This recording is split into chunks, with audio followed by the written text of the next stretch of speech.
At the same time, mas nakikita mo yung purpose mo, bakit mo siya ginagawa.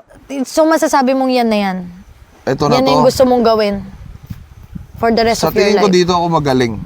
Isa totoo lang, hindi mo ako magaling mag-business eh.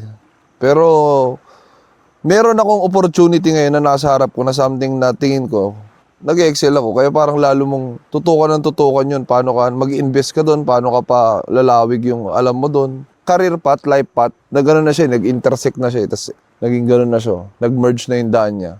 Parang isa na siya ngayon para sa akin. Ito yung magiging buhay ko talaga. So parang ang endgame mo vlogging?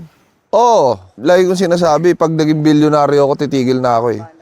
Pero hindi naman talaga ako titigil eh. Gagawin ko pa rin siya, pero in a different way siguro. Alam mo kasi, mayroon akong narinig na nung ahente pa lang ako.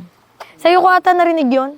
Ngayon, tinignan ko kung sino yung pinakamagaling na ahente na katrabaho ko. Ngayon, kung titignan mo kung ano ang narating niya at anong meron siya, kung okay ka doon, manatili ka sa gusto mo, ahente. So basta kung ano ang ginagawa nyo ngayon, kung sino ang pinakamagaling dyan, yun yung possible na makuha mo kapag ginalingan mo. Tsaka kanya-kanya naman kasi tayo ng calling and purpose sa buhay kung ano ang ano ko. Bawat trabaho, kung ano man yan, may mga bagay na na-fulfill niya yung lahat ng desire mo sa kung ano man yan.